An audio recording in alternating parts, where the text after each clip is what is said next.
মোদির দিন দিন চরম ব্যর্থতা প্রকাশ পাচ্ছে। ও তো নিজেই দেশ পরিচালনা করতে পারেনি।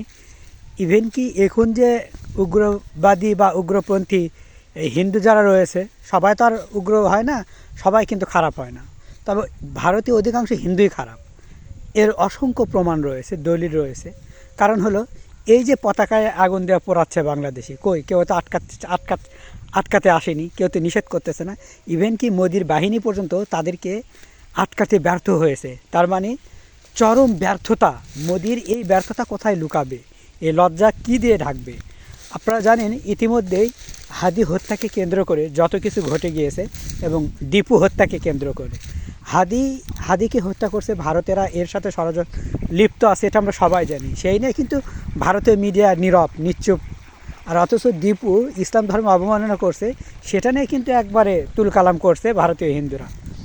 এখন এই যে কঠিন একটা পরিস্থিতির মধ্যে দিয়ে আপনারা জানেন যে পাকিস্তানের সাথে বাংলাদেশের একটা শান্তি রক্ষা চুক্তি, অথবা বলতে পারেন যে দুই দেশের মধ্যে সেই পুরানো তিক্ততা ভুলে নতুন করে মিষ্টতায়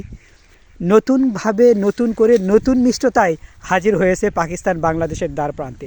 এবং উভয়ে আজকে যে স্বাক্ষর চুক্তি হতে যাচ্ছে, এবং ইতিমধ্যে বলতে গেলে অনেক জায়গায় চুক্তি হয়েছে যে আগেকার তিক্ততা ভুলে নতুনভাবে পথ চলা। আসলেই এটাই উচিত। একজন মুসলমান আরেকজন মুসলমানের শত্রু কখনো হওয়া উচিত নয়। আমরা এক হয়ে চলবো। সারা পৃথিবীতে দেখবেন, পৃথিবীতে 4315টা ধর্ম আছে, সব ধর্মের লোকেরাই এক হয়ে গিয়েছে। আমরা মুসলমানের যারা রয়েছি তারা হয়তো অনেক ক্ষেত্রে বা আমাদের মনে করি যে আমাদেরও এটা একটা ব্যর্থতা যে আমরা কেন এক হতে পারি না। আমাদেরও এক হওয়া দরকার। এতদিন পর যদিও এই চুক্তিটা হচ্ছে, এই চুক্তিটা আরও আগে হওয়া আমার জানা মতে উচিত ছিল। এই চুক্তিটা যদি আরও আগে হতো, ভারত এত বড় মানে বাংলাদেশের দিকে আঙুল তোলা, বাংলাদেশকে নিয়ে কথা বলা, বাংলাদেশের দিকে তাকানো, ক্ষতি করার সাহসটুকু তারা পেত না। আজকে বাংলাদেশের পতাকার মতো জায়গায় আগুন দিয়ে তারা বিক্ষোভ করে। এবং আপনারা জানেন হাই কমিশনার, ভারতীয় যে দিল্লিতে বাংলাদেশে হাই কমিশনার রয়েছে, সেখানে তারা আক্রমণ করেছে। এগুলো আসলে মোদির যে প্রশাসনের লোকজন তারাও কিন্তু চরমভাবে ব্যর্থ, আটকাতে পারতেছে না। করণীয় কিচ্ছু নাই, গায়ে জোর নাই, শক্তি নাই, এনার্জি নাই, পাওয়ার নাই। যদি থাকতো তাহলে একটা বাংলাদেশের পতাকা ওরা পুড়বে, আর চেয়েছে মোদির লোকজন দেখবে কেন? পতাকা কোনো দোষ করেছে? না, কোনো দোষ কিন্তু কোনো পতাকা করেনি। এটা ভারতীয় হিন্দুদের একটা তারা যে খারাপ, এটা একটা পরিচয় তারা নিজেরা প্রকাশ করছে। নতুবা এই যে দীপু হত্যাকে কেন্দ্র করে যে তারা যে জিনিসটা মানে বুঝাতে চাচ্ছে, দীপু তো ইসলাম ধর্ম অবমাননা করছে যত সম্ভব জানি। এবং এই দীপুকে হত্যা যে করেছে তার জন্য 12 জনকে আটক করেছে, এবং এখনও তদন্ত চলছে।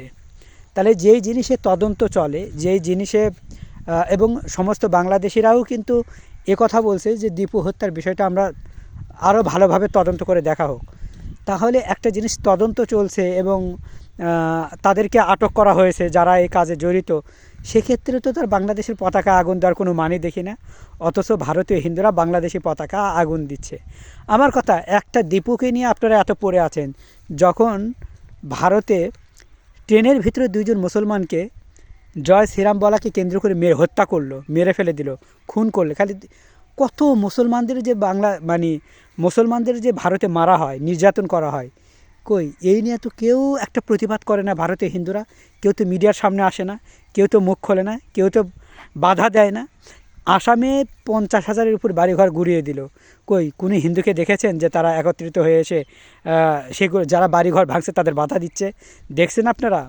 কোনো দিনও দেখতে পাবেন না। ইভেন কি নামাজের অবস্থায় যখন মুসলিমরা জুমার নামাজ পড়ে, পুলিশরা লাঠিপিটা করে, কই কোনো হিন্দু তো বাধা দিল না।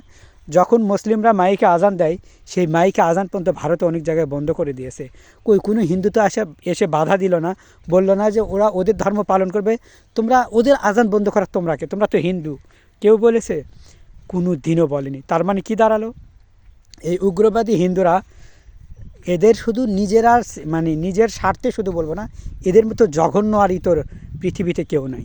নতুবা যদি তাই হয়, দুপুরবেলায় তোমার বিবেক জাগলো, আর এ দুপুর বাদে হাজার হাজার কলকাতায় ভারতীয় যে ভারতে হাজার হাজার মুসলমানদের মারা হলো, কই সেক্ষেত্রে তো তোমাদের একটা ফোঁটা মুখ দিয়ে কথা বেরোলো না। তাহলে কোথায় তখন মানবতা ছিল? যখন একজন মুসলমানকে জয় শ্রীরাম বলাকে কেন্দ্র করে হত্যা করলো, যখন একজন মুসলমানকে গরু জবাই করার অপরাধে হত্যা করলো, তখন কই ছিল? গরু এটা হলো মুসলিমদের জন্য, আল্লাহ তাআলা আমাদের জন্য বৈধ করে দিয়েছেন, হালাল, এটা একটা রিজিক, এটা খাবো, এটাই স্বাভাবিক। যদি এখন বলো যে গরু যে খাবার খায় তার মধ্যেও কিন্তু প্রাণ রয়েছে, প্রাণী হত্যা যেটা বলা হয়, গরু যে ঘাস খায়, ঘাসের মধ্যে কি প্রাণ নাই? তাহলে তো গরু তো হত্যা করছে কি না বলেন? কই আপনারা সেই ব্যাপারে তো নীরব থাকেন, কিছুই বলেন না। এই জন্য বলছি যে তোমরা ইদানিং যে শুরু করছো, তোমরা নিজেদের পায়ে নিজেরা যেভাবে কুঠার মারছো, ভবিষ্যৎ তোমাদের একেবারে অন্ধকার হয়ে যাবে। তখন একুলো পাবে না, ওকুলো পাবে না। তো মনে রাখবে যে পাকিস্তানের সাথে তোমরা প্রথমে যুদ্ধ করে কিন্তু পারা তো দূরের কথা, তোমাদের যে ক্ষতি হয়েছে এই ক্ষতি জীবনে তোমরা তুলতে পারবে না।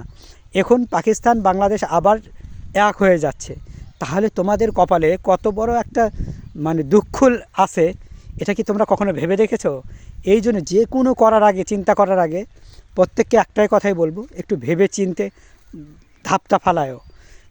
ভাবা ছাড়া মানে মনের মধ্যে যা আছে ভাবছে যে ভারতে হিন্দু আছে বলে, মুসলমান কম আছে বলে হয়তো তোমরা শক্তিশালী। গাধার রাজ্যে বসবাস করো না, বোকার রাজ্যে বসবাস করো না, গাধার মতো চিন্তাধারা নিয়ে চলো না।